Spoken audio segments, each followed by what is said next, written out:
Well, good afternoon, everyone. This is Mike Bass here with another forecast update for you for your Monday, uh, March 27, 2023. I hope everybody's having a great Monday out there so far. It's a little soggy one and a little stormy one here across the southeast. Last couple of days, severe weather rolled through early Sunday morning. Then we had some more severe weather roll through Sunday evening, Sunday afternoon and evening across the Carolinas here in Georgia. We do have some more severe weather to talk about. This may be a one active weather week across the lower 48 here, with more severe weather with tornado outbreaks again toward the end of the week, with more damage that just about took place in Mississippi may take place again pretty much in the same area, maybe a little further to the north. As we roll through April, I see more severe weather coming as well. That may be pretty bad too.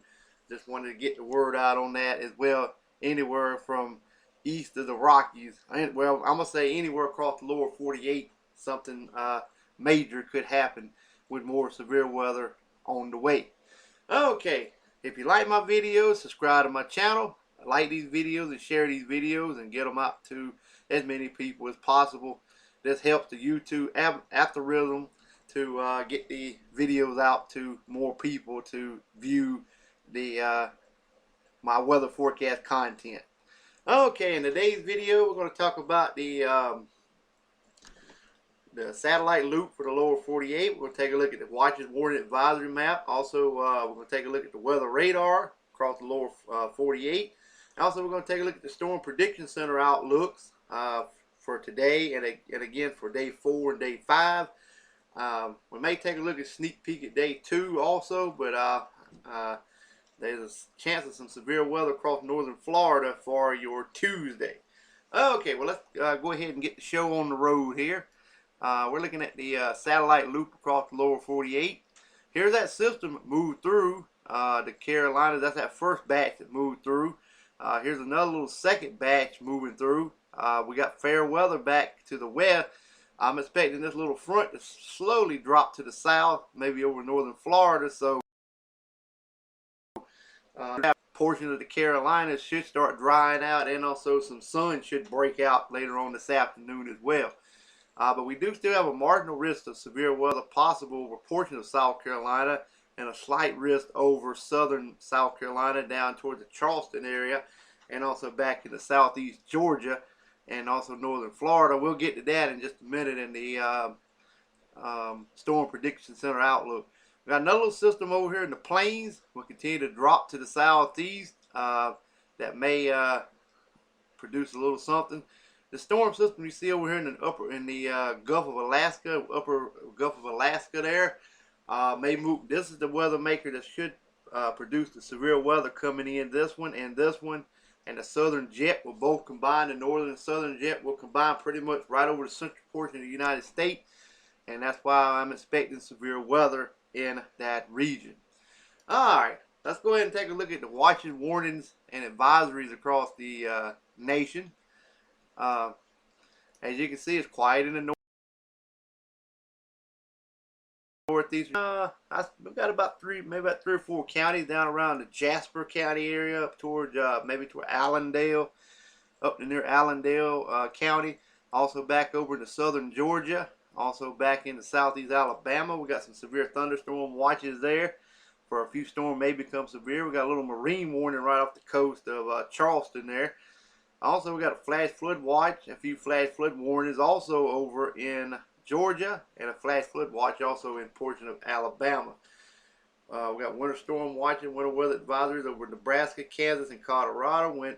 Red flag warnings over New Mexico, Texas, and southern Colorado. And also we have some winter storm warning, winter weather advisories over Oregon and the California region, all the way down into almost central and southern California. And also we got some wind advisory there as well. Okay, let's take a look at the radar across the lower 48.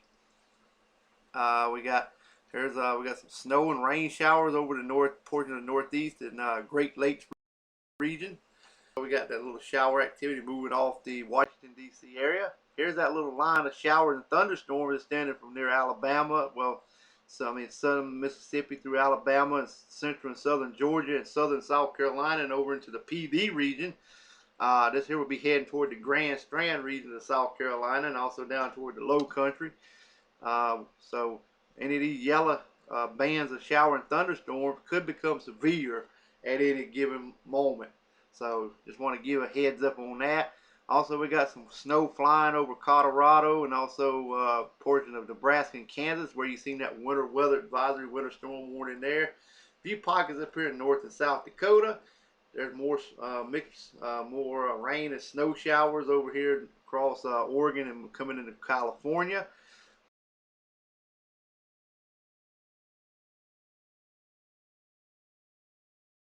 We got showers over here in the Alaska region.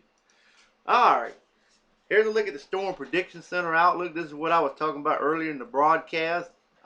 There's that marginal risk in central and southern South Carolina. General thunderstorms up here. That's just a possibility, but I think it should fare out later this afternoon.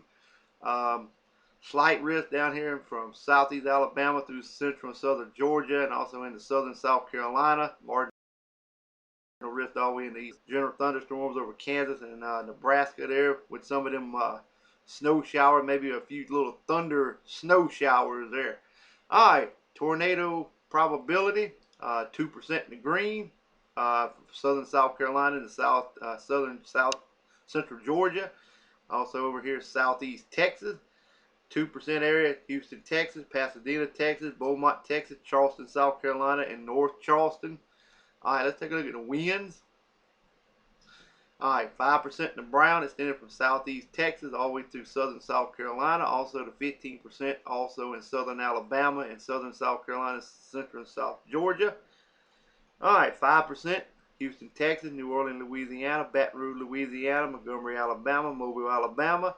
15%, Savannah, Georgia, Albany, Georgia, Dalton, Alabama, Warner Robin, Georgia, Hilton Head, South Carolina for that. And let's take a look at the hail probability.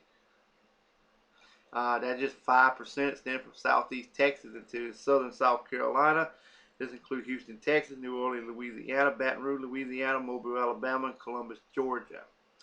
All right, I told you I'd take a sneak peek at day 2 outlook. We're going to take a sneak peek at that as well before we go to the big weather event coming up later this week. There's that marginal risk over southern Georgia, northern Florida, all the way back into portions of southeast Louisiana. Also over southern Texas, got a marginal risk. If you're in the marginal risk area, this includes Jacksonville, Florida, New Orleans, Louisiana, Corpus Christi, Texas, Baton Rouge, Louisiana, and Laredo, Texas. And let's take a look at the tornado probability. Tornado be 2%.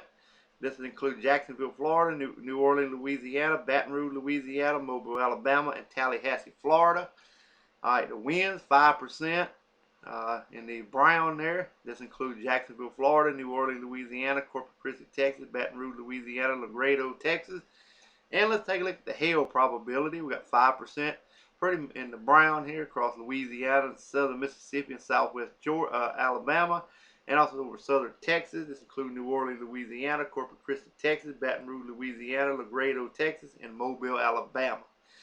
All right, and finally, let's take a look at the big weather event coming up. This is day 4 through 8. This is day 4 we're looking at.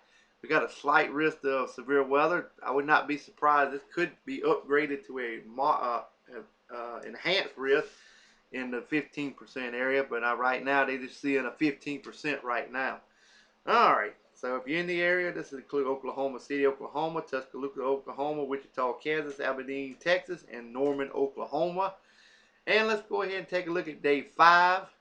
This is where it gets a little bigger and extends all the way into the Ohio Valley from northeast Texas all the way up into Iowa and also a portion of southern Wisconsin, also over toward Illinois, Indiana, and also back down into western western Tennessee, northern Mississippi, and also over into Louisiana. The 30% is pretty much over Illinois through a portion of Arkansas. And these are the areas here: Chicago, Illinois, Dallas, Texas, Indianapolis, Indiana, Fort Worth, Texas, Milwaukee, Wisconsin, This is the 15%, the 30%. This includes Memphis, Tennessee, St. Louis, Missouri, Little Rock, Arkansas, Rockford, Illinois, and Cedar Rapids, Iowa. Alrighty, so if anybody in these areas here need to take the precautions this week and get prepared, because this may be a dangerous situation coming up this week. This may be upgraded to a moderate risk, where at 30% it could be upgraded to a 45%. So I would not be surprised to see that included. Right now, day 6, 7, and 8 right now, the probability is too low right now, but I would not be surprised to see maybe further outlooks issued further east as more information comes into the Storm Prediction Center and they evaluate it and see what happens. Alright, well, consider subscribing to my channel. Love to have you. Enjoy the weather because it's the only weather you got. Like these videos, share these videos, and we'll catch you back on the flip side next time.